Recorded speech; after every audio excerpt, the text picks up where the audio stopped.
இப்போ ஆண்டோடைய வார்த்தைக்கு நேராக நம்முடைய கவனத்தை திருப்புவோம். இந்த நாளிலே உங்களுக்கு நான் என்ன செய்து கொடுக்க வேண்டும் என்று தேவ சமூகத்திலே ஜெபிக்கிற பொழுது ஆண்டவர் நித்திய ஆசீர்வாதங்களை குறித்து பேசும்படி என்னோடு இடைப்பட்டார்.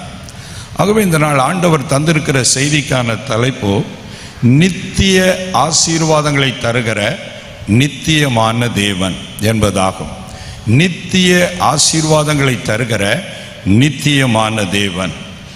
செய்திக்கு ஆதாரமாக வாசிக்கப்பட்ட வேத பகுதியிலே பரிசுத்த மத்தேயு 19வது அதிகாரத்தில் 27 முதல் 29 வசனங்களை வாசித்து பார்த்தால், நானே சொல்லிவிடுகிறேன், வாசிக்க டைம் இல்லை. பேதுரு ஆண்டவரிடத்தில் கேட்கிறான், ஆண்டவரே, நாங்கள் எல்லாவற்றை விட்டு உம்மை பின்பற்றினோமே, எங்களுக்கு என்ன கிடைக்கும்? What shall we have Jesus? எங்களுக்கு என்ன கிடைக்கும்? நிறைய பேர் அப்படி தான் ஆண்டவரை தேடும்போது எங்களுக்கு என்ன கிடைக்கும்? இப்போ இந்த கூட்டத்துக்கு வந்திருக்கிறோம், என்ன கிடைக்கும்?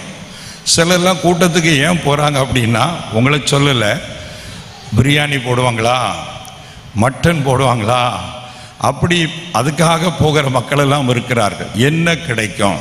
ஏதாவது கிஃப்ட் கொடுப்பாங்களா? அந்த மாதிரி ஒரு மைண்டு பேதுருக்குள்ளே இருந்ததுக்கு பாருங்க. ஆண்டவரே, உம்மை பின்பற்றினோமே, எங்களுக்கு என்ன கிடைக்கும்? அப்போ தான் ஆண்டவர் அதில் பதில் சொல்லிட்டு வரும்போது பல காரியங்களை சொல்கிறார். அதில் ஒன்று, என் நாமத்து நிமித்தம் ஏதாவது ஒருத்தன் இழந்தா அதை 100 அத்தனையாய் அவன் பெற்றுக்கொள்வதோடு கூட நித்திய ஜீவனையும் நான் அவனுக்கு கொடுப்பேன் என்று கர்த்தர் சொல்லுகிறார். அல்லேலூயா சொல்லுங்களேன். அப்போ இந்த உலகத்திலே உள்ள ஆசீர்வாதங்கள் மாத்திரம் அல்ல, ஆண்டவரை தேடும்போது இந்த உலக வாழ்க்கைக்கு பின்பதாக இருக்கிற ஒரு நித்திய வாழ்வு இருக்கிறது, ஒரு அழியாத வாழ்வு இருக்கிறது. அந்த வாழ்வை கர்த்தர் இயேசு நமக்கு தருகிறார். பிரியமான கர்த்தருடைய பிள்ளைகளே, இயேசுவை தேடுவதற்கும் ஒருவேளை மற்ற தெய்வங்களை தேடுவதற்கும் பெரிய வித்தியாசம் என்னன்னு கேட்டீங்கன்னா, மற்ற தெய்வங்களை தேடும்போது உலக பிரகாரமான ஆசீர்வாதங்களை அவைகள் கொடுக்கலாம். சாத்தானுக்கு ஒரு பெயர் உலகத்தின் அதிபதி. ஆண்டவர் இயேசுவை சோதிக்க வந்தபோது மத்தேயு 4ஆம் அதிகாரம், லூக்கா 4ஆம் அதிகாரத்தை பார்த்தால், இந்த உலகத்தில் உள்ள எல்லாவற்றையும் ஆண்டவரிடத்திலே காண்பிக்கிறார்.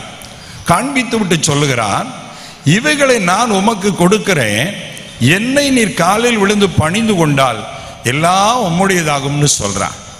சாத்தான் இந்த உலகத்தை காண்பித்து ஆண்டவரையே அவர் காலிலே விழ வைக்கலான்னு பார்க்கிறான். எப்படி உலகத்துக்கு அதிபதியாக சாத்தான் மாறினான் என்றால், ஆதாமை தேவன் முதல்ல படைத்த பொழுது அவனுக்குத்தான் அந்த அத்தாரிட்டி கொடுத்து வச்சிருந்தார். ஆனால் அவனை இந்த சாத்தான் ஏமாற்றி அவனை பாவம் செய்ய வைத்து தேவனிடத்திலிருந்து அவனை பிரித்தபடியினால், இப்ப மனிதன் சாத்தானுக்கு கீழ்ப்படிந்தவனா மாறினதுனால அந்த மனுஷனுக்கு இருந்த அதிகாரத்தை சாத்தான் எடுத்துக்கொண்டான். அதனாலதான் இப்போ உலகத்தின் அதிபதி என்று அவன் அழைக்கப்படுகிறான். இப்ப இயேசு மனிதனாக வருகிறார். அவரை நம்ம கீழே விழ பண்ணிட்டோம்னா நம்மளே இந்த உலகத்திலே தெய்வமா இருந்து கொள்ளலாம் என்று சொல்லி உலகத்தின் காரியங்களை காண்பித்து அவரை காலில் விழச் சொல்லுகிறான். ஆனால் இயேசு எப்படிப்பட்டவர்? அவர் அண்ட சராசரங்களையும் படைத்து மரணத்தையே ஜெயித்து உயிரோடு இழந்த ஆண்டவர். அவருக்கு ஒரு அல்லேலூயா சொல்லுவோமா? அவர் சொன்னார், அப்பாலே போ சாத்தானே, நான் படைத்த இந்த உலகத்தை வைத்துக்கொண்டு என்னையே நீ ஏமாற்றலான்னு பார்க்கிறையா? அப்பாலே போ சாத்தானே, உன் தேவனாகிய கர்த்தரை பணிந்து கொண்டு அவர் ஒருவருக்கே ஆராதனை செய்வாக என்று எழுதியிருக்கிறது என்று சொல்லி அவனை ஜெயித்தார். ஆண்டவர் அவன் காலில் விழவில்லை. அன்றைக்கு அவர் அவன் காலில் விழுந்திருந்தால் இன்றைக்கு நாம் இயேசுவின் காலில் விழ வந்திருக்க மாட்டோம். ஆகவே இயேசு சாத்தானை ஜெயித்தார். ஹல்லேலூயா சொல்லுங்களேன். அப்படி இயேசுவை சாத்தான் சோதிக்கிற பொழுது இந்த உலகத்தில் உள்ள எல்லாவற்றையும் காண்பித்து தருவேன்னு சொன்னான். அவனால் பரலோகத்தை காண்பிக்க முடிந்ததா? இல்லை. காரணம், பரலோகத்திற்கும் சாத்தானுக்கும் சம்பந்தம் கிடையாது. அவன் நரகத்திற்கு சொந்தமானவன், நரகத்திலே தள்ளப்பட போகிறவன். ஆனால் மக்களை ஏமாற்றி தெய்வம் போல காண்பித்து மக்களுடைய மன கண்களை குருடாக்கி வஞ்சித்து அவன் பக்கமாக இழுத்து கொள்ளுகிறவன் தான் சாத்தான். ஆனால் இயேசு அதற்கு இடம் கொடுக்கவில்லை. கடைசியில இயேசுவுக்கு மரணத்தை கொண்டு வந்து அவரை சிலுவையில் அறைந்து கொண்டு விட்டால் அவர் கதை முடிஞ்சிரும், அப்புறம் நம்ம தேவனா இருந்து கொள்ளலாம் என்று சாத்தான் நினைத்தான். ஆனால் இயேசு அவனுடைய சவாலை ஏற்றுக்கொண்டு எபிரேயர் 2:9 சொல்லுகிறபடி நம் ஒவ்வொருவருக்காய் மரணத்தை ருசி பார்த்தார், டேஸ்ட் பண்ணாரு. அவ்வளவுதான். தேவனுடைய அத்தியாயத்திலே மரணம் என்பதே கிடையாது. ஆனால் சேலஞ்சாக ஆதாமுக்கும் ஏவாளுக்கும் மனிதனுக்கு மரணத்தை கொண்டு வந்தா அல்லவா சாத்தானே, அதே மரணத்தை எனக்கு கொண்டு வா, நான் அதை ஜெயித்து காட்டுகிறேன் என்று சொல்லி சிலுவை மரணத்தை ஏற்றுக்கொண்டு மரித்த ஆண்டவர் 3ஆம் நாள் உயிரோடு கூட எழுந்தார். கரங்களை தட்டி ஏசப்பாவுக்கு நன்றி சொல்லுவோமா? நாம் ஒரு செத்து போன கடவுளை வழிபடவில்லை, மரித்து உயிரோடு இருக்கிற தெய்வத்தை நாம் ஆராதிக்கிறோம். ஆகவே சாத்தானிடத்தில் இந்த உலக நன்மை இருக்கிறது. அதனாலதான் இயேசுவை தேடாதவர்களும் இந்த உலகத்திலே செல்வந்தர்களாக இருக்கிறார்கள், இயேசுவை பின்பற்றாதவர்களும் பணக்காரர்களாக உயர்ந்த பதவியில் இருக்கிறார்கள். என்றால் சாத்தானால் இந்த உலக நன்மை கொடுக்க முடியும், ஆனால் அவனால் பரலோகத்தை கொடுக்க முடியாது, நித்திய வாழ்வை கொடுக்க முடியாது, அழியாத பாக்கியத்தை கொடுக்க முடியாது. ஆகவே அதற்கு ஒரே வழி இயேசு கிறிஸ்து ஒருவர் மாத்திரமே. ஆகவேதான் பேதுரு கேட்ட பொழுது ஆண்டவர் சொல்கிறார், என்ன பின்பற்றினா இந்த உலகத்தில் என் நாமத்தினால் எதையாவது இழந்தா அதை 100 மடங்கு கொடுப்பது மாத்திரமல்ல, முடிவிலே அழியாத வாழ்வை உங்களுக்கு கொடுப்பேன். 1 யோவான் 2ஆம் அதிகாரம் 25ஆம் வசனம் சொல்கிறது, நித்திய ஜீவனை அளிப்பேன் என்பதே அவர் நமக்கு கொடுத்த வாக்கு தத்தம். எனக்கு அன்பான கர்த்தருடைய பிள்ளைகளே, இதை கேட்டுக்கொண்டிருக்கிற அன்பு சகோதர சகோதரிகளே, உங்களுக்கு அந்த அழியாத வாழ்வு வேண்டுமா? இயேசு ஒருவரே வழியாயிருக்கிறார், அவரை தவிர வேறு வழி இல்லை. ஆகவே அற்பமான உலக நன்மைகள் கிடைக்கிறது என்று உலக ஆசீர்வாதத்திற்காக நித்தியத்தை இழந்து விடாதீர்கள். சிலர் நினைப்பார்கள், எனக்கு தேவை ஆசீர்வாதம் உலகத்தில், அது சாத்தான் கொடுத்தானே இயேசு கொடுத்தானே அப்படின்னு சிலர் நினைப்பாங்க. பிரியமானவர்களே, சாத்தான் ஆசீர்வாதத்தை கொடுப்பது போல கொடுத்து முடிவிலே நரகத்திற்கு நம்முடைய ஆத்மாவை இழுத்து போய் விடுவான். முடிவிலே நம்முடைய வாழ்விலே சாபம், வேதனை. ஏதேன் தோட்டத்திலே ஏவாளிடத்திலே பேசினான், இந்த கனியை சாப்பிட்டா நீ தேவன் போல ஆயிர்வனை ஏமாற்றி அவர்களுக்கு மரணத்தை கொண்டு வருவதற்கு காரணமாகிவிட்டான். சாத்தான் அப்படித்தான், ஏமாற்றுகிறவன், அவன் பொய்யனும் பொய்க்கு பிதாவுமாயிருக்கிறான் என்று கர்த்தருடைய வார்த்தை சொல்லுகிறது. ஆகவே இயேசு கிறிஸ்துவிடம் தான் நேர்மையான ஆசீர்வாதம் இருக்கிறது. அதனாலதான் கிறிஸ்தவ மார்க்கத்திற்கும் மற்றவங்களது மார்க்கத்திற்கு என்ன வித்தியாசம்னா, இங்க வந்தா நீ குடிக்காத, மனம் திரும்புன்னு பிரசங்கம் பண்ணுவோம், நீ பரிசுத்தமா வாழு, நீ விபச்சாரம் பண்ணாத, அநியாயம் பண்ணாத, நீ நேர்மையா வாழு, அதைத்தான் இங்கே சொல்லுவோம். ஆனால் மற்ற காரியங்களில் அப்படி இருக்க முடியாது. நீ என்னன்னாலும் வாழ்ந்துக்கோ, என்ன பிசினஸ்னாலும் பண்ணிக்கோ, ஆனா கடவுளுக்கு மாத்திரம் ஒரு பங்கை கொடுத்துட்டா போதும் என்ற நிலையில இருக்கின்றன. ஆனால் இயேசு நீதியுள்ள தேவன். ஒரு அல்லேலூயா சொல்லுங்களேன். அவர் பரிசுத்தமான தேவன். அந்த பரிசுத்தமான வழியிலே நாம் செல்லும் பொழுதுதான் அழியாத வாழ்வை அவர் தருகிறவராக இருக்கிறார். ஆகவேதான் நித்திய வாழ்வை தேவன் நமக்கு தர விரும்புகிறார்.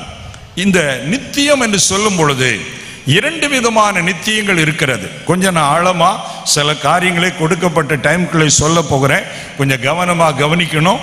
மொபைல்லாம் வச்சிருந்தீங்கன்னா சைலண்ட்ல போட்டுருங்க, அல்லது ஆஃப் பண்ணிருங்க.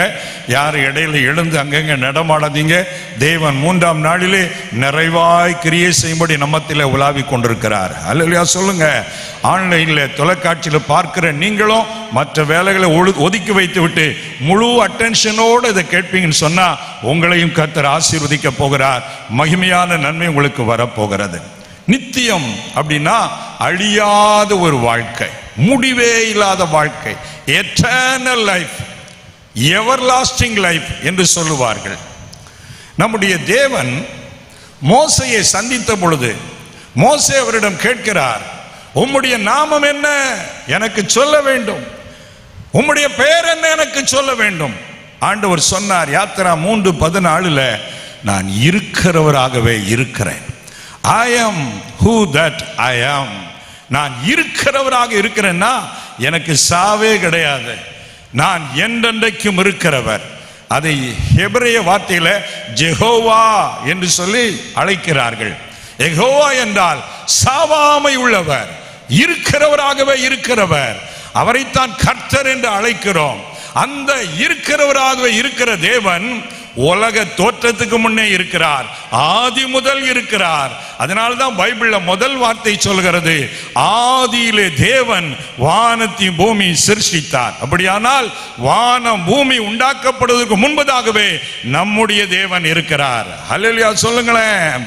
சிலர் இவரை இடையில வந்த தெய்வம் போல நினைப்பார்கள். இல்லை, இயேசு வந்து 2025 ஆண்டுகள் ஏறக்குறை ஆகிறது என்றால் அந்த தேவன் மனிதனுடைய பாவத்திற்கு பரிகாரமாய் தன்னை ஒப்பு கொடுப்பதற்காக மனித அவதாரம் எடுத்து வந்துதான் இத்தனை வருஷம் ஆச்சு.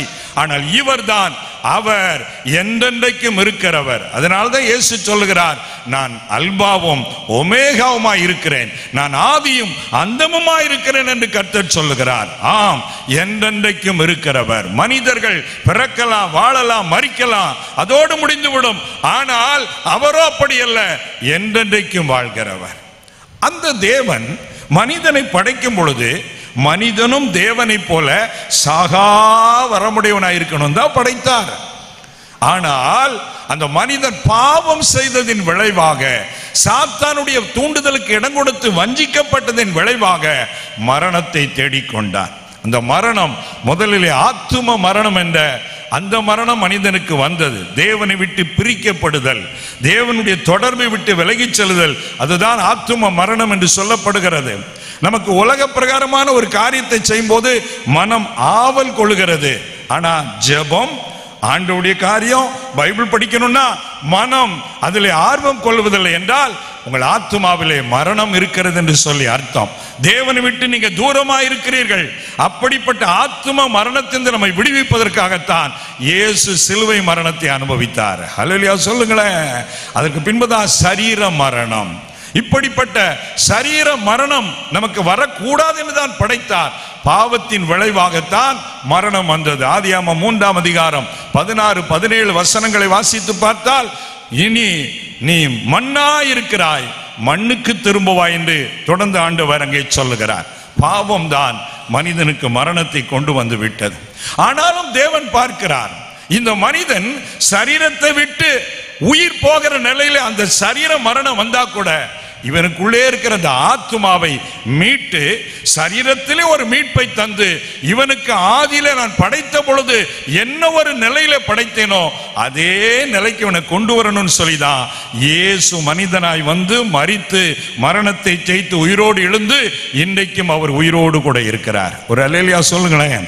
எனக்கு அன்பான கர்த்தருடைய பிள்ளைகளே, அப்போ நித்தியமாய் வாழும்படி படைக்கப்பட்ட மனிதன் இந்த பாவத்தின் விளைவாக மரணத்திற்கு ஒப்பு கொடுக்கப்பட்டு விட்டான். ஆகவே இந்த மனிதனை மீட்டு அந்த அழியாத வாழ்வை கொடுப்பதற்காகத்தான் இயேசு கிறிஸ்து வந்தார். மரணத்திற்கு பின்பு ஒரு வாழ்க்கை இருக்கிறது. ஒருத்தர் கேட்டார், செத்தா என்ன நடக்கும்? அப்போ சொன்னார் அவர் அடுத்தவர், செத்தா நடக்காதுப்பா, கிடக்கும் அப்படின்னாரா. ஒரு அல்லேலூயா சொல்லுங்களேன்.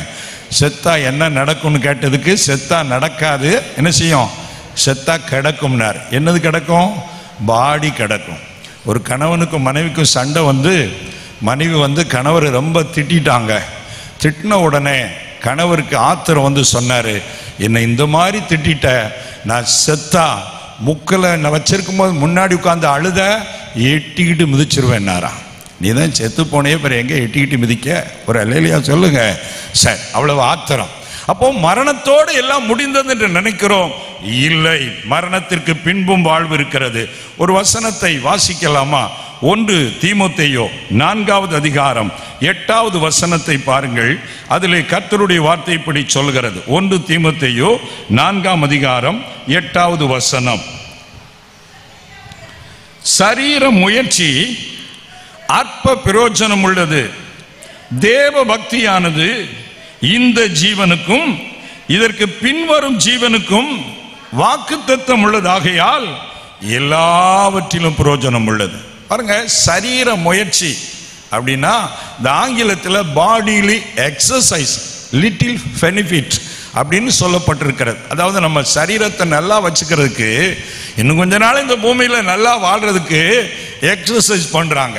அவன் தானே காலையிலே பார்த்தா இப்பெல்லாம் எல்லாம் வாக்கிங். என்ன திடீர்னு வாக்கிங் வந்துட்டீங்க? 450 வந்துட்டுதுல்ல. என்னது 450? சுகர் தான். ஒரு ஆமைன்னு சொல்லுங்களேன். அதனால இதை குறைக்கணும். டாக்டர் நடக்க சொல்லி இருக்கிறாரு.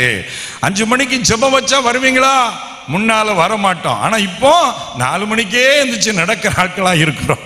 பிரியமானவர்களே, இந்த சரீரத்தை நன்றாய் வைத்துக் கொள்வதற்கு பல முயற்சி எடுக்கிறோம்.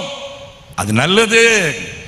இந்த சரீரத்தை கண்ட்ரோல வைப்பதற்கு உணவு கட்டுப்பாடு, உடற்பயிற்சி இதெல்லாம் செய்யுங்க, நல்லது. ஆனா என்னதான் இதெல்லாம் செய்தாலும் ஒரு நேரம் வரும், தோல் சுருங்கும், வேகம் குறையும், பார்வை குறையும், பல்லு ஒன்னொன்னா விழும், அப்புறம் பாபா அப்படிங்கிற மாதிரி ஆகும். உலக நம்பர் 1 அழகனா இருந்தாலும் எப்படிதான் மாறணும்? ஒரு ஆமைன்னு சொல்லுங்க. அதே மாதிரி உங்க லைனுக்கு வாங்க. உலக நம்பர் 1 அழகியா இருந்தாலும் என்ன ஆவணும்? அதனாலதான் பக்தர்கள் பாடினார்கள், அழகு மாயை நிலைத்திடாதே, அதை நம்பாதே மயக்கிடுமே. அழகு மாயை நிலைத்திடாதே, அதை நம்பாதே மயக்கிடுமே. மரணம் ஓர் நாள் சந்திக்குமே, மறவாதே உன் ஆண்டவரை, வருவாய் தருணம் இதுவே, அழைக்கிறாரே வல்ல ஆண்டவர் இயேசு அண்டை. கட்டின வீடும் நிலம் பொருளும் கண்டிடும் போற்றார் உறவினரும், கூடுவிட்டே உன் ஆவி போனால் கூட உன்னோடு வருவதில்லை. வருவாய் தருணம் இதுவே, அழைக்கிறாரே வல்ல ஆண்டவர் இயேசு அண்டை. அல்லேலூயா. மனுஷன் இதெல்லாம் நினைச்சு பார்க்கறது இல்லை. ஜிம்முக்கு போய் பாடியை ஜம்முன்னு வச்சிருக்கலாம் பார்க்குறான். எல்லாம் எவ்வளோ வருஷம்? ஒரு 50 தாண்டுனா அப்புறம் ஃபேர் எல்லாம் மாறி போய்விடும், ஹேர் எல்லாம் மாறி போயிடும். ஒரு ஆமைன்னு சொல்லுங்களேன். ஆனா இந்த சரீரத்தை நல்லா வச்சிருக்கிறதுக்கு நிறைய முயற்சி பண்றீங்களே. வசனத்துக்கு வாங்க. இந்த சரீர முயற்சி அற்ப பிரயோஜனம் உள்ளதுன்னா கொஞ்ச காலம் நல்லா இருக்கும், அவ்வளவுதான். உலக நம்பர் 1 அழகியா இருந்தவங்க எல்லாம் அப்புறம் நம்ம ஆன்லைன்ல பார்க்கற எப்படி இருக்கிறாங்க? இவங்களா அவங்க? அப்ப எல்லாம் மாயை. அதனால இந்த பைபிள் என்ன சொல்லுது? சரீரத்தின் எவ்வளவுதான் அழகுபடுத்த முயற்சி பண்ணாலும் ஒரு நாள் அது வர வர உன அழகு எல்லாம் இழக்க நேரிடும். ஆனால் இங்க பாருங்க, தேவ பக்தியானது, நீ உன் ஆத்துமாவிலே தேவனுடைய பக்திக்கு இடம் கொடுத்து ஆத்துமாவை தேவனுக்கு பிரியமான வழியிலே செலுத்துவதற்கு நேரம் ஒதுக்கி பிரயாசப்பட்டு பைபிள் படிச்சு வசனம் வாசித்து ஆண்டவரோடு அமர்ந்திருக்க நேரம் செலவிட்ட அந்த பக்தியானது உனக்கு என்னெல்லாம் நன்மை தெரியுமா? இந்த ஜீவனுக்கும், அதாவது இந்த சரீரத்திலே நாம வாழ்ற இந்த வாழ்க்கையை தான் இந்த ஜீவன் என்று சொல்லப்பட்டிருக்கிறது. ஆங்கிலத்தில் லைஃப் என்று சொல்லப்பட்டிருக்கிறது. வார் திஸ் ஏஜ் அல்ல திஸ் லைஃப். இந்த வாழ்க்கையில நீ பக்தியா ஆத்மாவில் இருந்தா கர்த்தர் உன்னை நல்லா வச்சிருப்பாரு. ஒரு அல்லேலூயா சொல்லுங்க. பக்தியாய் வாழ்ந்தால் நீங்கள் மாத்திரம் நன்றா இருக்க மாட்டீங்க, உங்க தலைமுறைகளும் நன்றா இருப்பாங்க. ஒரு மனுஷன் ஒரு மனுஷி பக்தியா வாழ்ந்தா அவங்க வாழ்ந்து மரித்த பின்பு பிள்ளைக்கு ஒரு பிரச்சனைனா கர்த்தர் உதவி செய்வார், பேர பிள்ளைக்கு ஒரு உதவி தேவன்னா கர்த்தர் உதவி செய்வார். அப்படித்தான் ஆபிரகாம் பக்தியாய் வாழ்ந்தான். ஈசாக்குக்கு பிரச்சனை, கர்த்தர் அவனுக்கு தேடி வந்து உதவி செய்தார். கைத்தட்டி அல்லேலூயா சொல்லுங்களேன். பக்தியில தான் அந்த சக்தி இருக்கிறது. பக்தி, தேவ பக்தி. அதனாலதான் இந்த 1 தீமோத்தேயு 4:7 கடைசி வார்த்தை சொல்கிறது, நீ தேவ பக்திக்கு ஏதுவாக முயற்சி பண்ணு. இந்த கூட்டத்துக்கு வந்து இருக்கிறீங்க, நல்லது. தொடர்ந்து சர்ச்சுக்கு வாங்க, உபவாச ஜபத்துக்கு வாங்க, நைட் பிரேயர் வச்சாங்கன்னா வாங்க, தனி ஜபம் பண்ணுங்க, குடும்ப ஜபம் பண்ணுங்க, தனியா பைபிள் படிங்க. உங்க பக்திக்காக நீங்க முயற்சி எடுங்க. இந்த உலகத்திலே பக்தி குறைந்து கொண்டே போகிற காலத்தில் இருக்கிறோம். சுய அறிவு பெருகிவிட்டது, உலக அறிவு பெருகிவிட்டது, பக்தியை பரிகாசம் பண்ணுகிற காலத்தில் இருக்கிறோம். ஆனாலும் உலகம் என்ன சொன்னாலும் அது முக்கியம் அல்ல. கர்த்தருடைய வார்த்தை சொல்லக்கூடிய நீ பக்தியா வாழ்வதற்கு முயற்சி பண்ணா நீங்களும் நல்லா இருப்பீங்க, உங்க வாரிசுகளும் நல்லா இருக்கும். ஒரு அல்லேலூயா சொல்லுங்களேன் சார். ஆகவே தேவ பக்தியானது இந்த வாழ்க்கையில நமக்கு பிரயோஜனம் உள்ளது மாத்திரம் அல்ல, இதற்கு பின்வரும் ஜீவனுக்கும். 1 தீமோத்தேயு 4:8.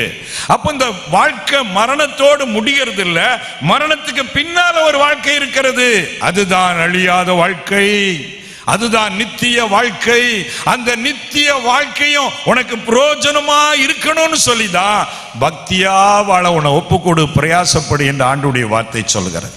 அப்போ மரணத்திற்கு பின்பு வாழ்க்கை இருக்கிறது என்று பைபிள் சொல்லுகிறது. பலர் இதை நம்புவதில்லை. செத்தா கதை முடிஞ்சு நினைக்காங்க. இல்லை பிரியமானவர்களே, மரணத்திற்கு பின்பு நமக்கு வாழ்க்கை இருக்கிறது. அந்த வாழ்க்கையிலையும் 2 விதமான நித்தியங்கள் இருப்பதாக பைபிள் சொல்லுகிறது. மத்தேயு எழுதின சுவிசேஷத்துக்கு வாங்க. அதுல 25வது அதிகாரத்தில் 46வது வசனத்தை வாசிக்கலாம் ஒருத்தர்.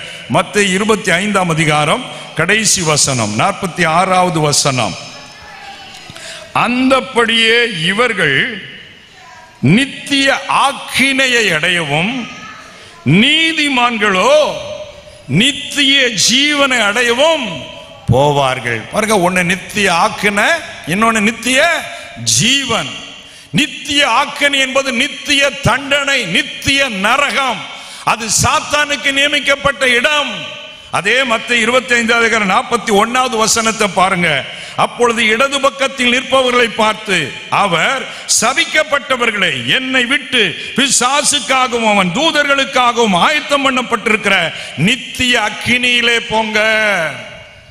நரகம் என்பது மனிதனுக்காய் உண்டாக்கப்பட்டது அல்ல, அது சாத்தானுக்காய் உண்டாக்கப்பட்டது. ஆனால் அந்த இயேசு வேண்டாம், எனக்கு ஆண்டவருடைய பாதை வேண்டாம் என்று வெறுத்து சாத்தானுடைய பாதையை பின்பற்றி சென்றால் அவனுக்கு கிடைக்கிற நரகத்திலே இவர்களும் பங்கடையும்படியான நிலைமை ஏற்படுகிறது. ஆனால் இயேசுவை பின்பற்றினால் அந்த நித்திய ஆக்கினைக்கு தப்புவிக்கப்படுவது மாத்திரமல்ல, நித்திய ஜீவனாகிய பரலோக பாக்கியத்தை கர்த்தர் நமக்கு கொடுக்கிறார். கரம் தட்டி கர்த்தரை ஸ்தோத்திரம் பண்ணுவோமா? ஆகவே நித்திய ஜீவனை இயேசு நமக்கு தர விரும்புகிறார். 2 வித நித்தியம் இருக்குது. ஆண்டவரை தேடாம இஷ்டம் போல வாழணும்னா நீ வாழு, ஆனா சாத்தானுடைய நரகம் உனக்கு இருக்கிறது. அந்த சத்தியத்தை சொல்லி மக்களை எச்சரித்து ஆண்டவருக்குள்ளே வழி நடத்துவதுதான் எங்களுடைய ஊழியம். இதை உலகம் மதமாற்றம் என்று சொல்லுகிறது. மதமாற்றம் அல்ல, மனம் மாறுகிற வேலையை தான் கர்த்தர் செய்ய சொல்லி இருக்கிறார். இந்த சத்தியம் நியாய தீர்ப்பு நாளில ஒலிக்கும். 3 நாள் கன்வென்ஷன் கூட்டத்தில் என் மகனை அனுப்பி இந்த சத்தியத்தை சொன்னேனே, அன்னைக்கு நீ உன் உள்ளத்தில் எனக்கு இடம் கொடுத்தாயா? நீ மனம் திரும்பினாயா? உன் உள்ளத்தை எனக்கு திறந்தாயா என்று அன்றைக்கு கேட்பார். ஏற்றுக்கொண்டீர்கள் சொன்னால் நல்ல வேளை நான் ஆண்டவரை ஏற்றுக்கொண்டேன், ஏசப்பா கோடி நன்றி, இவ்வளவு பெரிய நரகத்தின் தண்டையிலிருந்து என்னை மீட்டெடுத்தீங்களப்பான்னு சொல்லி ஆண்டவரை துதிக்கிறவர்களாய் கர்த்தர் உங்களை மாற்றுவார். அல்லேலூயா, அல்லேலூயா. அதனால் இந்த சுவிசேஷம் என்பது சாதாரண செய்தி அல்ல, இது உங்களை நரகத்திலிருந்து மீட்டெடுக்கிற செய்திங்க. அதற்காகத்தான் இப்படி குழாய் கட்டி ஸ்பீக்கரை போட்டு இவ்வளவு செலவு பண்ணி ஏன் செய்யணும்? இந்த சுவிசேஷம் தான் ஒரு ஆத்மாவை நரகத்திலிருந்து மீட்டெடுக்கக்கூடியது. நேற்று தலைமுறை ஆற்றின அருமையான போதகர் ஐயா ஒரு சம்பவம் சொன்னாங்க. கன்வென்ஷன்லாம் இப்போ வேண்டாம், வச்சா அதனால வேஸ்ட்னு சொல்லி சில மக்கள் பேசுறாங்க அப்படின்னு அதுக்கு ஒரு உதாரணத்தை அவங்க சொன்னாங்க. பிரியமானவர்களே, அது சாத்தானுடைய தந்திரம். கன்வென்ஷன் மூலமாய் சுவிசேஷம் அறிவிக்கப்படுகிறது. அந்த சுவிசேஷத்தின் மூலமாய் ஆத்துமாக்கள் ரட்சிக்கப்படுகிறார்கள். அது சாத்தானுக்கு பிடிக்காது. அவன் நரகத்துக்கு ஆத்துமாக்களை இழுத்துட்டு போகணும்னு பார்க்கிறான். அதனால கன்வென்ஷனே தடுத்துட்டா. அப்படித்தான் உங்க சபையில சில ஆண்டுகள் கன்வென்ஷனே நடக்கல, மறுபடியும் இந்த 2 நடத்தி தந்திருக்கிறார். பாஸ்டர் ஐயா தான் அதுக்கு காரணம் சொன்னாங்க. கர்த்தருக்கு ஸ்தோத்திரம் உண்டாகட்டும். ஒரு அல்லேலூயா சொல்லுங்களேன். என்ன வந்தாலும் கன்வென்ஷன் விட்டுறாதீங்க. சில காரியத்தை நம்ம செய்யறதனுடைய மகிமை நமக்கு தெரியாது, ஆனா செய்யாம விட்டுறக்கூடாது. எனக்கு அன்பானவர்களே, அதை செய்து கொண்டே இருக்கணும். இப்போ சபைக்கு வர்றோம், ஆராதனைக்கு வர்றோம், நம்மகிட்ட குறைவு இருக்கு, பலவீனம் இருக்கு, பல காரியம் இருக்கு, அதுக்காக ஆராதனைக்கே வரண்டா நிறுத்திட முடியுமா? அதுபோலத்தான் கன்வென்ஷன் நடத்த வேண்டும், நடத்தி கொண்டே இருங்கள். நிச்சயம் இந்த கூட்டத்தின் மூலமாக சபை வளரும், ஆசீர்வாதத்தை கர்த்தர் உங்களுக்கு தருவாரு. ஹல்லேலூயா, கர்த்தருக்கு மகிமை உண்டாகட்டும். அப்போ நித்திய ஜீவனை கர்த்தர் நமக்கு தருகிறார். நித்திய ஆக்கினை என்ற ஒன்று இருக்கிறது, நரகம்தான் அந்த ஆக்கினை. அங்கே நீ போயிடக்கூடாது. மரணத்துக்கு பின்னால நீ பரலோகத்துக்கு வரணும் என்பதற்காகத்தான் இயேசு அந்த நரகத்திலிருந்து நம்மை மீட்டெடுத்து பரலோகம் கொண்டு செல்வதற்காய் சிலுவையிலே மரணத்தை ஏற்றுக்கொண்டார், ரத்தம் சிந்தி உயிரை கொடுத்தார். அவருடைய புண்ணியத்தினாலே தான் நாம் அந்த நரகத்தின் தண்டிலிருந்து மீட்டெடுக்கப்படுகிறோம், பரலோகம் செல்லும் பாக்கியத்தை பெற்றுக் கொள்கிறோம். ஏசப்பா செய்த தியாகத்திற்காய் எல்லாரும் கைத்தட்டி ஏசப்பாவுக்கு நன்றி சொல்லுவோமா? உம்முடைய சிலுவை தியாகத்திற்காய் நன்றி ஆண்டவரே, நன்றி ஆண்டவரே, நன்றி அப்பா. அப்போ நித்திய ஜீவன் என்பது மிக மிக முக்கியமானது. இன்னும் சொல்ல போனா இந்த உலகத்துல நம்ம வாழப்போகுது எத்தனை வருஷம்? 50, 80, மிஞ்சி போனா 100, 110 வேணா இருக்கலாம். ஆனா நித்திய வாழ்க்கை இருக்குதே, அது முடிவே இல்லாத வாழ்க்கை. யுக யுகமாய் காலம் காலமாய் நாம் வாழ்ந்து கொண்டே இருக்க போகிறோம். அதே நேரத்தில் இந்த உலக வாழ்க்கையில நம்ம வாழும்போது இந்த சுவிசேஷத்தை ஏற்றுக்கொள்ளாம, இயேசுவை ஏற்றுக்கொள்ளாம, மனம் திரும்பாம வாழ்ந்தோம்னா நரகமும் நித்திய நித்தியமாய் இருக்க போகிறது. சிலர் சொல்லுகிறார்கள் கடவுள் அப்படிலாம் தண்டிக்க மாட்டார், அவர் இரக்கம் உள்ளவர் என்று சொல்லி பலர் இப்படி போதிக்க ஆரம்பித்து இருக்கிறார். அதனால என்ன பாவம் பண்ணால் அவர் இரக்கம் உள்ளவர் இல்லை. அப்படியானால் ஏன் அந்த ஆதாமுக்கு ஏவாளுக்கு மரணம் வந்திருக்க வேண்டும்? மனிதனுக்கு மரணமே வந்திருக்காமல் சரி ஏதோ தப்பு பண்ணிட்டாங்க போட்டுன்னு விட்டுருக்கலாமே. தேவன் நீதி உள்ளவர், தேவன் நீதி உள்ள நியாயாதிபதி. அவர் நம்மேல் அன்பு வைத்து விழுந்து போனவனை தூக்கி எடுத்து நரகத்திலிருந்து மீட்டெடுத்து பரலோகத்திற்கு கொண்டு செல்வதற்காய் மனிதனாய் வந்து பூமியிலே வாழ்ந்து சிலுவை மரணத்தை வேதனை அனுபவித்து இவ்வளவு தியாகத்தையும் பண்ணிட்டு என்னை விசுவாசி, உனக்கு நான் ரட்சிப்பை தந்து அந்த பாக்கியத்தை தருவேன்னு கூப்பிடும் போது அதற்கு செவி கொடாம நம்ம செவிகளை அடைத்து மனதை அடைச்சி ஆண்டவருக்கு விரோதமாக செயல்பட்டால் அதற்கு ஒரு தீர்ப்பு அவர் கொடுக்க ஒரு நாள் வரப்போகிறார். நீதியுள்ள நியாயாதிபதியாய் கர்த்தர் வரப்போகிறார். அல்லேலூயா சொல்லுங்க. அதனால இந்த பூமியில பாருங்க, நீதி கிடைக்காம எவ்வளவு மக்கள் கஷ்டப்படுறோம். அநியாயம் பண்றவன்லாம் நல்லவன் மாதிரி நடித்து கொண்டிருக்கிறான். எங்கு பார்த்தாலும் அநியாயங்களும் துரோகங்களும். அப்போ இப்படிப்பட்ட அநியாயத்தினால் பாதிக்கப்பட்டவர்களுக்கு ஒரு நீதி கிடைக்கணுமே, எங்க கிடைக்கும்? அதுக்கு தான் இயேசு வர போறாரு. அல்லேலூயா சொல்லுங்களேன். உலகம் முழுவதையும் நியாயந்திருக்க போறாரு. அப்படி நியாயாதிபதி சிங்காசனத்தில் இருக்கும்போது அங்கே தீர்ப்பு கொடுக்க வேண்டும். அந்த தீர்ப்பின்படிதான் இயேசு கிறிஸ்துவை யாரெல்லாம் ஏற்றுக்கொண்டு அவருடைய பாதையில் நடக்க ஒப்பு கொடுக்கிறார்களோ அவர்களை நரகத்திலிருந்து விடுவித்து பரலோக பாக்கியத்தை அடையும்படி கர்த்தர் கிருபை கொடுக்கிறார். அல்லேலூயா.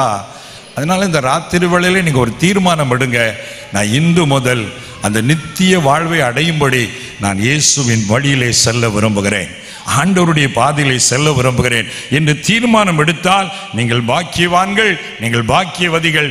இந்த செய்தியை சொல்லுவதற்கு தான் கர்த்தர் என்னை அனுப்பி வைத்திருக்கிறார். ஹல்லேலூயா. ஆனால் பெரும்பாலும் பரலோகத்தை குறித்து பேசுகிற செய்திகளெல்லாம் இப்போ குறைந்து விட்டது. என்டர்டைன்மெண்ட்டாக மினிஸ்ட்ரியை மாற்றி கொண்டிருக்கிறார்கள், பொழுதுபோக்கு போல. சபைகளிலும் பாருங்க, நிறைய இடத்துல பட்டிமன்றம், கலை நிகழ்ச்சி, நடன புரோகிராம், கதை, நாடகம் இதெல்லாம் நிறைய பெருகிட்டு இருப்போம். கன்வென்ஷன்லாம் குறையுது.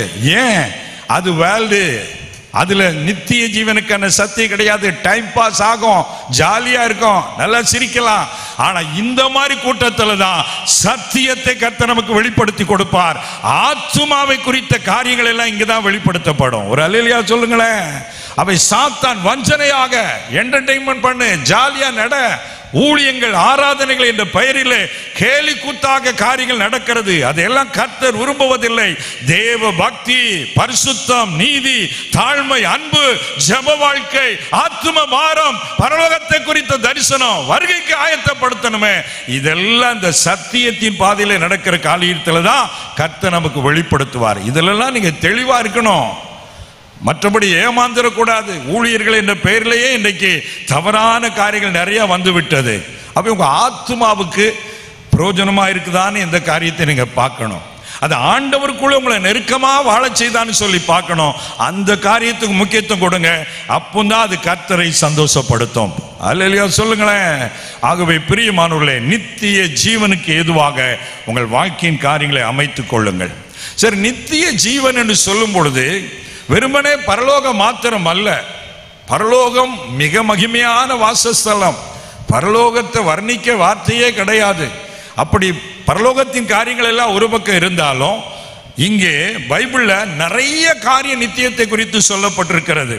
அதாவது இப்போ ஒருத்தர் நம்ம பரலோகம் போனோம் அப்படின்னு சொன்னாலே, பரலோகம் செல்வதற்கு இந்த பாடியில நம்ம அப்படி போக முடியாது.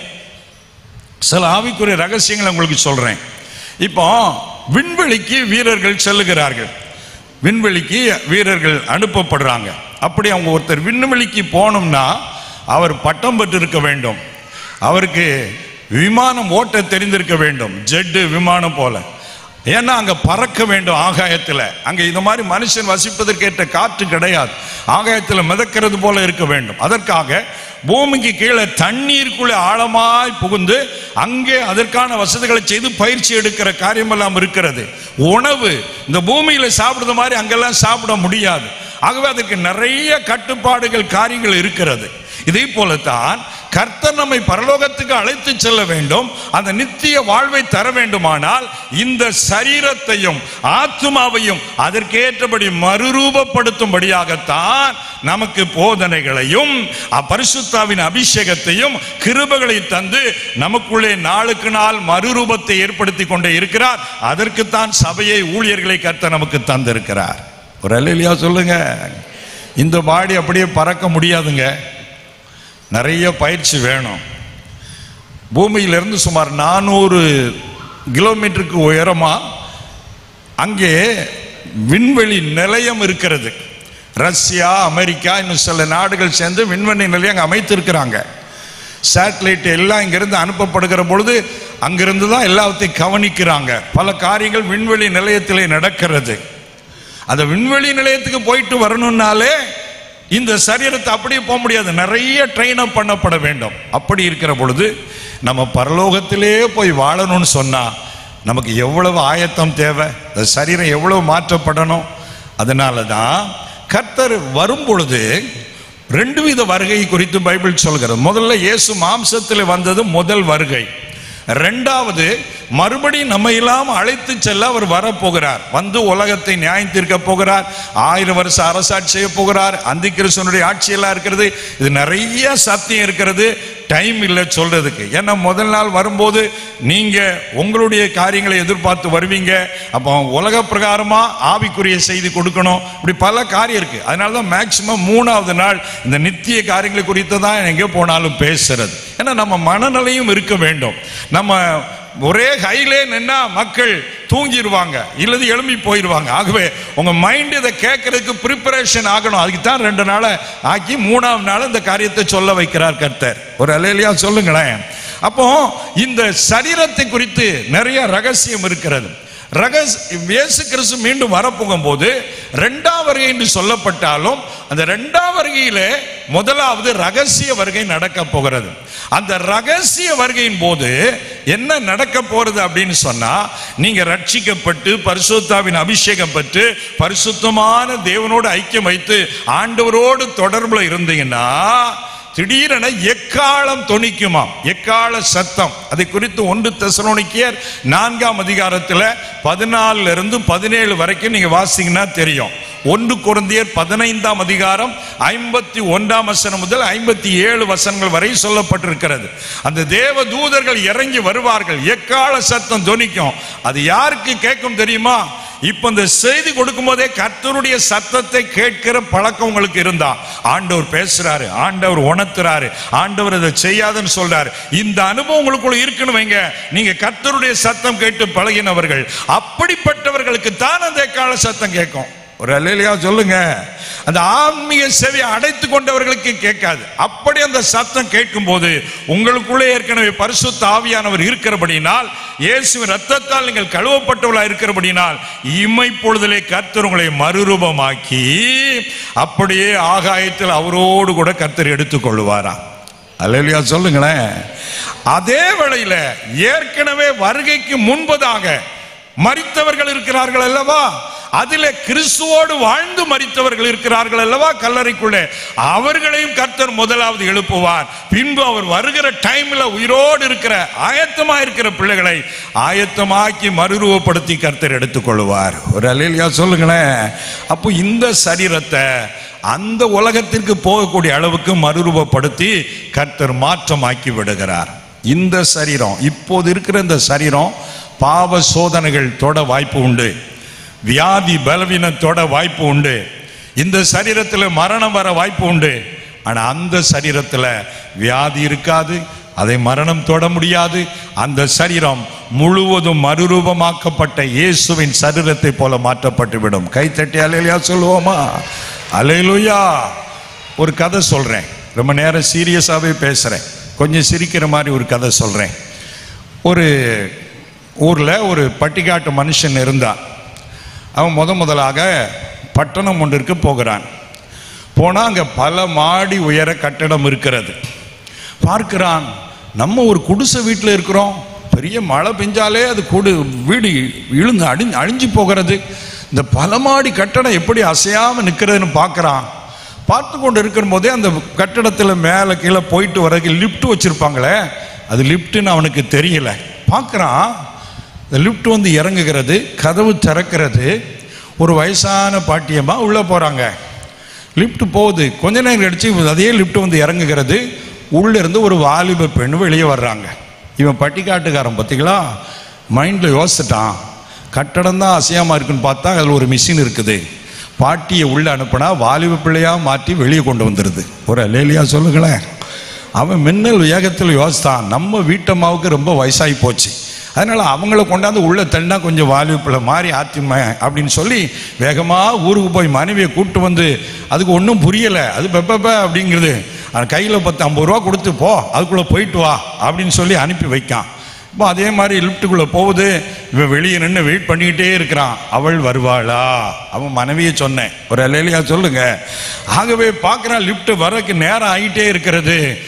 அவன் யோசிக்கிறான், நம்ம வீட்டம்மா ரொம்ப கருப்பு, அதனால மிஷின் வேலை செய்ய கொஞ்சம் டைம் எடுக்கத்தான் செய்யும் அப்படின்னு அவளா பார்த்துக்கிட்டு இருக்கான். பாருங்க, திடீர்னு லிஃப்ட் வந்து இறங்கியது, உள்ள இருந்து ஒரு அமெரிக்கன் கேர்ள் வந்தாங்க. வெள்ளவெளேன்னு வந்த உடனே, அடாடாடாடாடா என்ன சூப்பர் மிஷினுடா, என் மனைவியை இவ்வளவு அழகா மாத்திட்டேன்னு சொல்லி ஆசையா ஓடி போய் மனைவி நினைச்சு கட்டி பிடித்து ஒரு முத்தம் கொடுத்தான். பாருங்க, விழுந்தது இந்த பக்கம் செவுட்டில் 4, அந்த பக்கம் செவுட்டில் 4.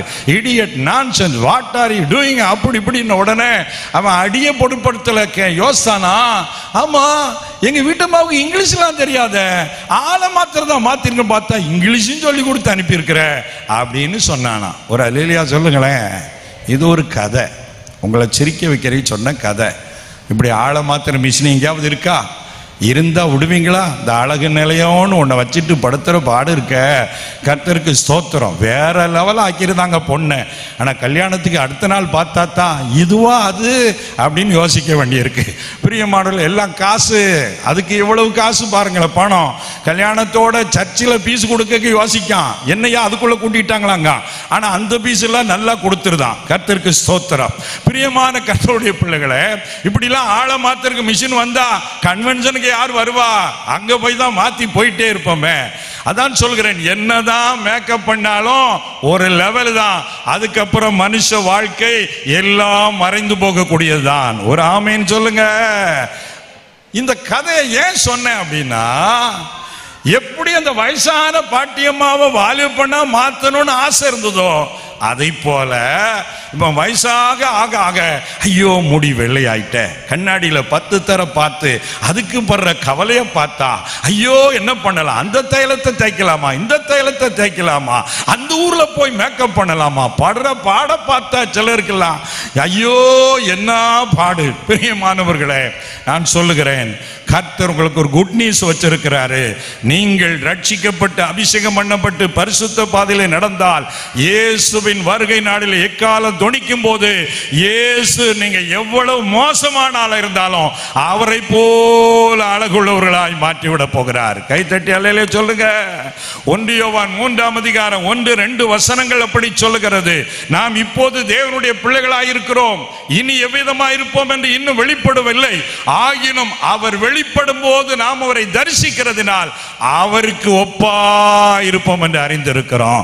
ஏசப்பா பரிபூரண அழகுள்ளவர். அவரை போல இந்த சரீரத்தை கர்த்தர் மாற்ற போறாராம்.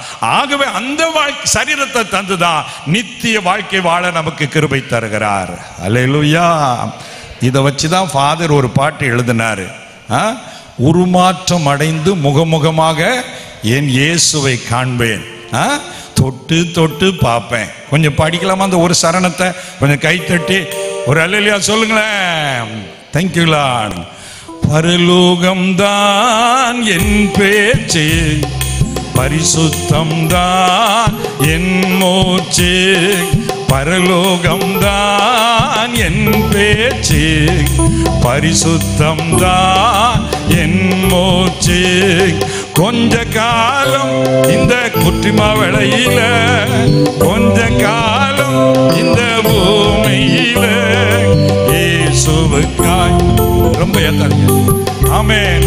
இயேசுவுக்காய் சுவிசேஷத்திற்காய் தானான தனனா தானானா தானான தனனா தானானா தானான தனனா தானானா தானான தனனா தானானா.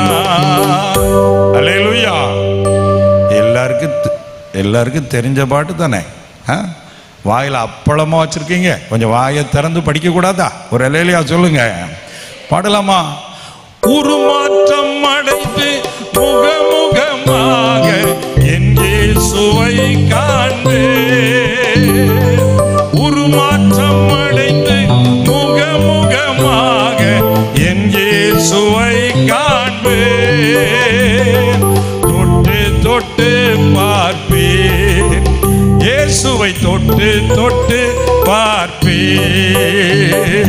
தன்னான தனனா கைத்தட்டி தன்னான தனனா தன்னானா தன்னான தனனா தன்னானா தன்னான தனனா தன்னானா. தானான போடலாம் சரிதான், நேரமாவதுயா அப்படின்னு சிலர் யோசிக்கிறீங்க. ஒரு அல்லேலூயா சொல்லுங்க. சரி, நான் சீக்கிரம் முடிக்க போகிறேன்.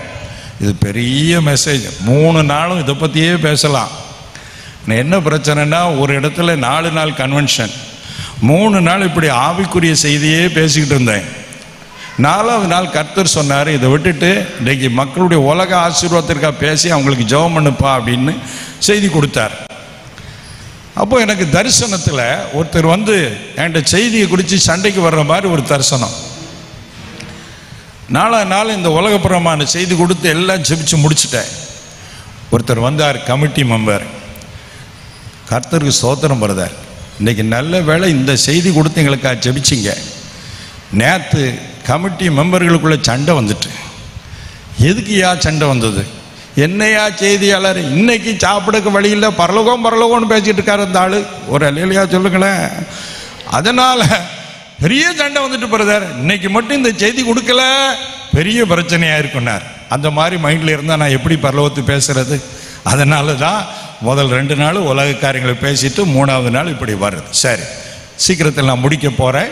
ஒரு சில நிமிடங்களில் ஆண்டோடைய வார்த்தை முடித்து கொஞ்சம் நம்ம ஜெபிக்க போகிறோம். அப்போது நித்திய ஜீவன் என்றால் அந்த வாழ்க்கைக்கு போகணுன்னா இந்த பாடி ஆயத்தமாகணும், நம்ம ஆத்துமா ஆயத்தமாகணும். அதனால தான் 1 தெசலோனிக்கர் 5:23 சொல்லுகிறது, அவர் வரும்போது உங்கள் ஆவி ஆத்துமா 3 பரிசுத்தமாய் குற்றமற்றதாக இருக்கும்படி காக்கப்படுவதாக. பரலோகம் போகணுன்னா ஈஸி இல்லை. ஒன்று இயேசுவின் சிலுவை தியாகம், மற்றொன்று நம்மளும் அந்த பரலோக வாழ்க்கைக்கு ஆயத்தமாக இருக்க வேண்டும். பாவ வழிகளை விட்டு மனம் திரும்ப வேண்டும். தவறான காரியங்கள் விட்டுவிட வேண்டும், இல்லைன்னா நரகம் இருக்கிறது. அந்த பயம் நமக்குள்ள வேணும். அவை அந்த நித்திய வாழ்க்கையை பெற்றுக்கொள்ளுங்கள். இதனோடு கூட பரலோகத்துக்கு போனால் வெளிப்படுத்தின விசுவாசம் 21:4 சொல்கிறபடி இனி மரணம் இல்லை, துக்கம் இல்லை, அலறுதல் இல்லை, வருத்தமும் இல்லை, முந்தினவைகள் ஒளிந்து போயின என்று விளம்பினதுன்னு எழுதியிருக்கு. அல்லையா சொல்லுங்களேன். இந்த பூமியில் இருக்கிற வரைக்கும் நாங்கள் பாடு கஷ்டம், மாமியார் மருமவ சண்டெல்லாம் இங்கே தான். அங்கே ஜாலியாக இருக்கலாம். ஒரு அல்லையா சொல்லுங்க. இந்த மாதிரி ஒரு கூட்டத்தில் ஒரு பிரசங்கியா இருக்கு.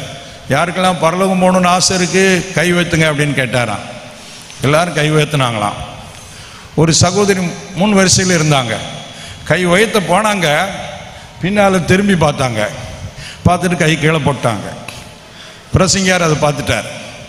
என்ன சிஸ்டர், நீங்கள் பரலோகம் போகலையா அப்படின்னு கேட்டார். பாஸ்டர், நான் போகணுன்னு தான் நினச்சேன், கை உயர்த்துன்னு பார்த்தேன், பின்னால் எட்டி பார்த்தேன், எங்கள் மாமியாரும் கையை தூக்கியிருக்கு. அவள் போகிற இடத்துக்கா நான் போகணும்? இங்கே படுற பாடு போதாதா? இன்னும் அங்கேயுமா? நான் வரல சாமி.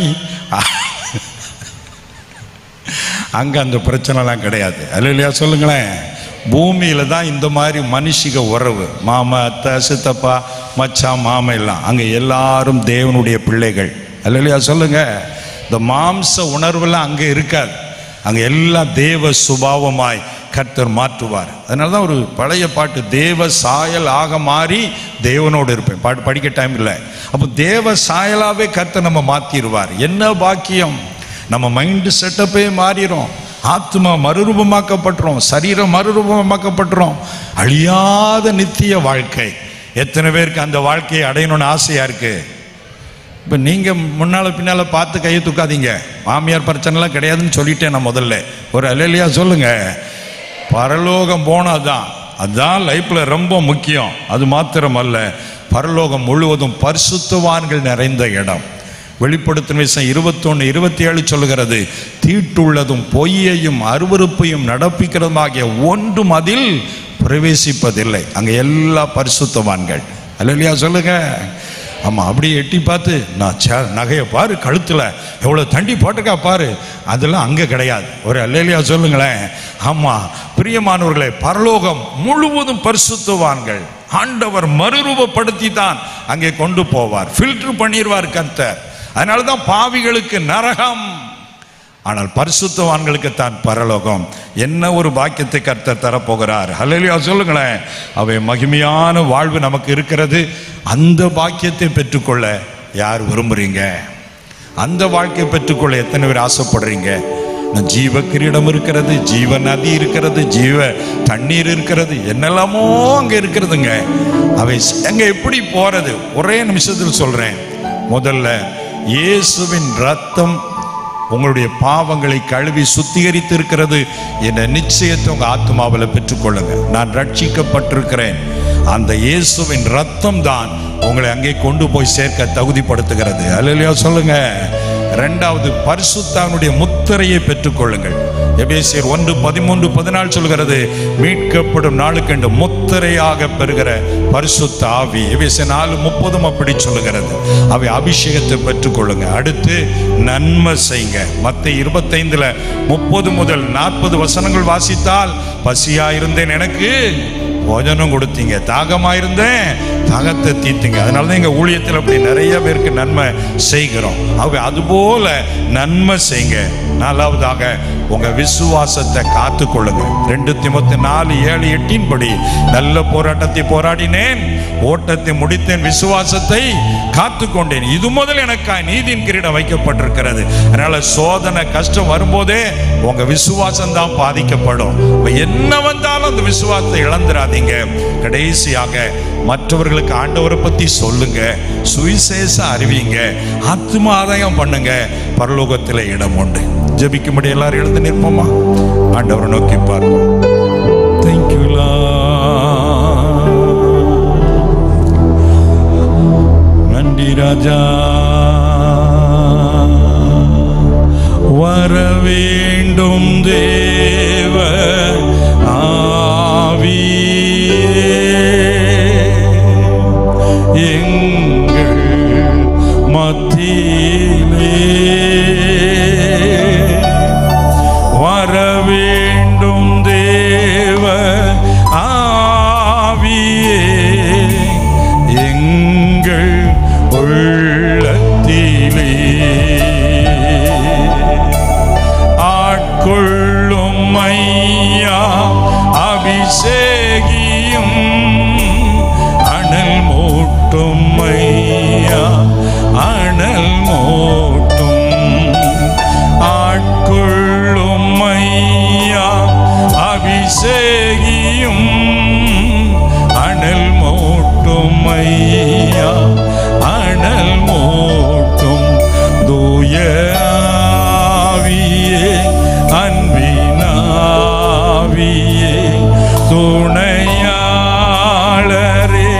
தேற்றும் தெய்வமே ஊற்று தண்ணீரே உள்ளம் ஏங்குதையா வர வேண்டும் வல்லவரே நல்லவரே வர வேண்டும் நல்லவரே வர வேண்டும் ஐயா அசைவாடும் அசைவாடும் ஆவியான தேவா இப்போ அசைவாடும் அசைவாடும் ஆவியான தேவா ஆவியானவர் நமத்திலே அசைவாடி கொண்டிருக்கிறார். யார் வாஞ்சியோடு கூட ஆவியானவரே என் மேல வாங்கப்பா, அந்த பரலோக பாக்கியத்தை அடைய ஆண்டவரே உம்முடைய ரகசிய வருகையில எடுத்துக்கொள்ளப்பட என்னை ஆயத்தப்படுத்துங்க ஆண்டவரே. எத்தனை பேர் ஜெபம் பண்ண போறீங்க? வாயை திறந்து கேளுங்க. இது ஒரு நல்ல சந்தர்ப்பம். மரணம் யாருக்கு எப்பொழுது வரும் என்று தெரியாது. எப்பொழுது மரித்தாலும் நமக்குள்ள ஒரு நிச்சயம் இருக்க வேண்டும். நான் பரலோகம் செல்லுவேன், அவருடைய வருகையில எடுத்துக்கொள்ளப்படுவேன். நன்றி ராஜா, நமக்காக சிலுவையிலே உயிரே கொடுத்த ஆண்டவர் நமக்கு நித்திய வாழ்வை தருவதற்காக பரலோக மகிமையை திறந்து இயேசு மனிதனாய் அவதரித்தார்.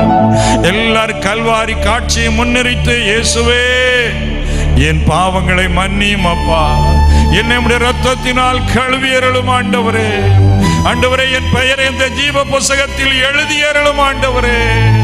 எல்லா வாய் திறந்து ஜெபம் பண்ணுங்க. கர்த்தர் ஒவ்வொருவரையும் பார்க்கிறார். நீங்க தான் இயேசுவுடன் கேட்கணும். உங்க பாவங்களை நீங்க தான் அறிக்கையிடணும். ஒலிபெருக்கி மூலமாய் சத்தத்தை கேட்கிறவர்கள் எங்கிருந்தாலும் யாராயிருந்தாலும் நீங்களும் ஆண்டவரிடத்திலே உங்கள் குறைவை அறிக்கையிட்டு இயேசுவே என்னை கழுவி உம்முடைய இரத்தத்தினால் கழுவி என்னை நித்திய ராஜ்யத்திற்கு தகுதிப்படுத்தும் ஆண்டவரே என்று கேளுங்க. ஆன்லைன்ல பார்க்கிறவங்க, டிவியில பார்க்கிறவங்க நீங்களும் ஜெபம் பண்ணுங்க. ஆவியானுடைய பிரசன்னம் எல்லா பக்கத்திலும் இறங்கி இருக்கிறதை நான் உணர்கிறேன். ஒரு தேவ மகிமை நம்மை மூடுகிறது. நன்றி ராஜா.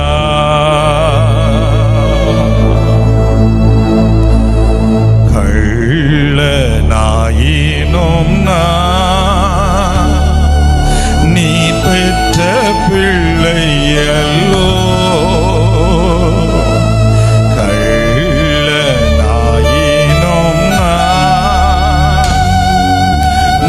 பெற்ற பிள்ளையல்லோ,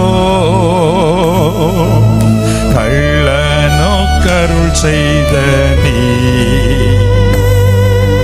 தள்ளாதே சிலுவை நாதா, கள்ளனோ கருள் செய்த நீ தள்ளாதே சிலுவை நாதா. குமாரனை துஷ்டனாய் அலைந்தேன் ஐயோ, கெட்ட குமாரனை துஷ்டனாய் அலைந்தேன் ஐயோ, கள்ளனோ கருள் செய்த நீ ஏற்றிடும் இயேசுநாதா, கள்ளனோ கருள் செய்த நீ ஏற்றிடும் இயேசுநாதா. ஆஹா அல்லேலூயா. வொர்ஷிப் பண்ணுங்க. அவருடைய மகிமை இறங்கிக் கொண்டிருக்கிறது. கர்த்தர் உங்கள் ஆத்துமாக்களை ஆயத்தப்படுத்தி கொண்டிருக்கிறார். ஒரு பறவை புறா போல சிறக்கை அடித்துக் கொண்டு இங்கே உலாவி வருகிறதை பார்க்கிறேன். ஆவியானவர்கள் அசைவாடி கொண்டிருக்கிறார். மகனே உன்னை ராஜ்யத்துக்கு ஆயத்தப்படுத்த, மகளே உன்னை ராஜ்யத்துக்கு ஆயத்தப்படுத்த, நித்திய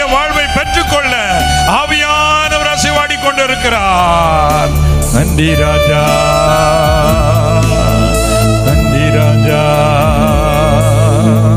ரெண்டு கரங்களையும் வானத்துக்கு நேர உயர்த்தி, தேவனே என்னை உம்முடைய ஆவியினால் அபிஷேகம் பண்ணி என்னை முத்திரையிட்டு உம்முடைய வருகைக்கு ராஜ்யத்துக்கு என்னை ஆயத்தப்படுத்துங்கப்பா. என்னை கைவிட்டுறாதீங்கப்பா. ஜெபம் பண்ணுங்க. ஆண்டவரே, என் பேரை ஜீவ புத்தகத்தில் எழுதி கொள்ளுங்க. ஆண்டவரே, என்னை நினைச்சாலும் எல்லாரும் பாரத்தோட ஜெபம் பண்ணுங்க. உங்க ஆத்மாவுக்கு நீங்க தான் உத்தரவாதி. எல்லாரும் ஜெபம் பண்ணுங்க. யாரும் மௌனமா இருக்காதீங்க. வாயை திறங்க, மனசை திறங்க. கர்த்தருடைய கரம் உங்கள் மேல் வருகிறது. ஆவியானுடைய வல்லமை உங்கள் மேல் கடந்து வருகிறது. உங்கள் பாவங்களை மன்னிக்கிறவராய் இயேசுங்க உலாவிக் கொண்டிருக்கிறார். ஆவியானவர் அசைவாடி கொண்டிருக்கிறார். மகிமை இறங்குகிறது. சகோதரி, அபிஷேகத்தை பெற்றுக்கொள். அன்பு சகோதரனே, தேவ அபிஷேகத்தை பெற்றுக்கொள். நீ சோர்ந்து போயிருந்தாய், கர்த்தர் உன்னை மறுபடி உயிர்ப்பிக்கிறார், மறுபடி உன்னை பலப்படுத்துகிறார். நன்றி ராஜா. பாரும் தந்தையே, இந்த உள்ளத்தை யாரும் காணாவுள் அலங்கோலத்தை பாரும் தந்தையே, இந்த உள்ளத்தை யாரும் காணாவுள் அலங்கோலத்தை பாவி நீச பாவி நானையா, தேவாயிரக்கம் செய்ய மாட்டீரோ, மனம் நொந்து மருளோகின்றே, பரிசுத்தம் கேஞ்சுகிறே. நல்ல பிரசன்னம் இறங்கிக் கொண்டே இருக்கிறது. அநேகரை கர்த்தர் தொடுகிறார். பரிசுத்தாவினுடைய அபிஷேகத்தை முத்திரை கர்த்தர் கொடுக்கிறார். எல்லா கரங்களை தட்டி ஆவியானவரை மகிமைப்படுத்துங்க. ஆண்டவரே, என் பாவத்தை மன்னித்ததற்காய் ஸ்தோத்திரம்னு சொல்லுங்க. ஆண்டவரே, என் பெயரை ஜீவ புத்தகத்தில் எழுதி கொண்டதற்காய் ஸ்தோத்திரம். எனக்கும் அந்த நித்திய ஜீவனை நீர் வாக்கு பண்ணி இருப்பதற்காய் ஸ்தோத்திரம். ஆண்டவரே, என்னை தொட்டதற்காய் ஸ்தோத்திரம். கரங்களை தட்டி உற்சாகமாக ஆண்டவரை மகிமைப்படுத்துங்க. ஹல்லேலூயா, ஹல்லேலூயா. நன்றியோடு உம்மை ஸ்தோத்திரிக்கிறோம் ஐயா. நன்றி ராஜா.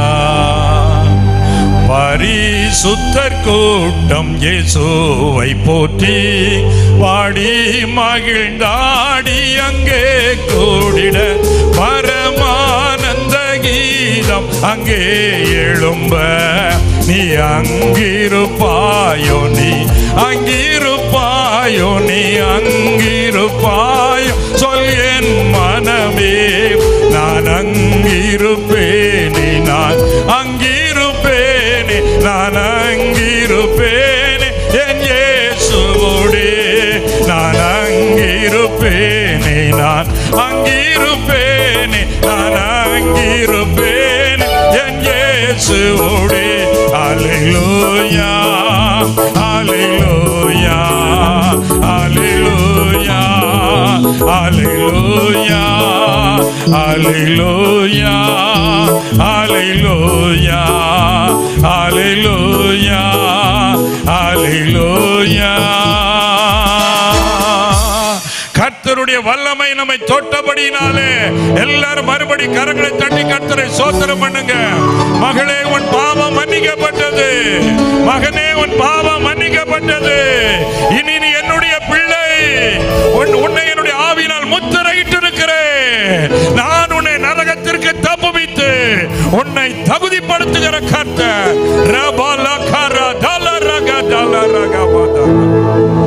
நன்றி ஆவியானவரே. கர்த்தர் அநேகரை தொட்டு விட்டார். ஒரு மாற்றத்தை கொடுத்திருக்கிறார். ஆன்லைன்ல பார்க்கிறவங்க, டிவியில பார்க்கிறவங்க, ஒளிபெருக்கு மூலமா கேட்கிறவர்களையும் கர்த்தர் தொடுகிறார். நன்றி அப்பா. கடைசியாக ஒரே ஒரு நிமிஷத்துல முடிக்க போறேன். வேதம் சொல்லுகிறது, முதலாவது தேவனுடைய ராஜ்யத்தையும் அவருடைய நீதியும் தேடுங்கள், அப்பொழுது இவைகள் எல்லாம் உங்களுக்கு கூட கொடுக்கப்படும். இப்போ நீங்க ராஜ்யத்துக்காக நித்திய வாழ்க்கைக்காக ஒப்பு கொடுத்ததுனால இப்போ உலக பிரகாரமா உங்களுக்கு என்ன நன்மை வேணும், இந்த பண்டிகை நாளில் இந்த கன்வென்ஷன் கூட்டத்தில் உங்களுக்கு என்ன அற்புதம் நடக்கணுமோ ஒரே நிமிஷம் கேட்பீங்களா எல்லாரும்? ஆண்டவரே, எனக்கு இந்த காரியத்தில் அற்புதம் செய்யுங்கப்பா, என் பிள்ளைக்கு ஒரு நல்ல வாழ்வை அமைத்து தாங்கப்பா. கேளுங்க, நீங்க உங்களுக்காக கேளுங்க, கர்த்தர் அதை தரப்போகிறார். கடைசி நேர ஆசீர்வாதம், ஆண்டவருடைய கரம் உங்களை ஆசீர்வதிக்க வந்திருக்கிறது. இப்போ நீங்க ஆண்டவருடைய பிள்ளை, ஏசப்பா பிள்ளை, உரிமையோட கேளுங்க, என்ன வேண்டும், நான் உனக்கு என்ன செய்ய வேண்டும் என்று இருக்கிறாய் என் பிள்ளையே, கேளினிடத்திலே நான் உனக்கு கொடுப்பேன் என்று கர்த்தர் சொல்லுகிறார். ஹல்லேலூயா. கேளுங்கள், அப்பொழுது உங்களுக்கு கொடுக்கப்படும் என்று சொன்னவர் கேட்கிறார். கேளுங்கள் அவரிடத்தில், எனக்கு இந்த காரியத்தில் அற்புதம் நடக்கணும், என் கடனுக்கு அற்புதம் நடக்கணும் ஆண்டவரே, வாழ்க்கையில் உம்முடைய வல்லமையை பார்க்கணும் ஆண்டவரே, குடும்பத்தில் மாற்றத்தை பார்க்கணும், என்ன வேண்டுமோ கேளுங்க. அன்பின் பரலோக பிதாவே, உம்முடைய பிள்ளைகள் உம்முடைய வார்த்தைகளுக்கு அர்ப்பணித்து இப்பொழுது உரிமையோடு கேட்கிற நன்மைகள் இயேசுவின் நாமத்தில் கட்டளையிடப்படுவதாக. உம்முடைய ஊழியக்காரன் முறையிலே இயேசு கிறிஸ்துவின் நாமத்தில் இவர்களை ஆசீர்வதிக்கிறேன் ஆண்டவரே. சரீரத்திலே வியாதிகள் பலவீனங்கள் நீங்கி நல்ல ஆரோக்கியம் உண்டாகட்டும் என்று ஆசீர்வதிக்கிறோம் ஆண்டவரே. குடும்பத்திலே நன்மைகள் உண்டாகட்டும் என்று ஆசீர்வதிக்கிறோம். தொழில், வேலை, வருமானம், படிப்பு எல்லாவற்றையும் ஆசீர்வதிக்கும்படி ஜெபிக்கிறோம். இந்த சபையை ஆசீர்வதிக்கிறோம், இந்த வட்டாரத்தை ஆசீர்வதிக்கிறோம் அப்பா. சபை போதகரை, இந்த சபையில் உள்ள கமிட்டி அங்கத்தினர்கள், பராமரித்தவர்கள் எல்லாரையும் ஆசீர்வதிக்கிறோம். கமிட்டி அங்கத்தினர்கள் ஒவ்வொருவருக்காய் நன்றி சொல்லி நன்றியோடு துதிக்கிறோம் அப்பா. எல்லாரும் எங்களை தங்க வைத்து உபசரித்தவர்கள், உணவு கொடுத்தவர்கள் எல்லாரையும் ஆசீர்வதியும். நாளை நடக்க இருக்கிற பண்டிகை ஆராதனை நிகழ்ச்சிகள் எல்லாவற்றையும் கர்த்தர் ஆசீர்வதித்து கொடுப்பீராக. இசை குழுவினர்கள், பாடகர்கள் எல்லாரையும் ஆசீர்வதி. ஒலி அமைப்பை கொடுத்தவர்கள், ஹோலிலேண்ட் டிவி குழுவினர்கள் எல்லாரையும் ஆசீர்வதியும். துதி கன மகிமையெல்லாம் உமக்கே தருகிறோம். இயேசு கிறிஸ்துவின் நாமத்தில் ஜெபிக்கிறோம் நல்ல பிதாவே, ஆமென்.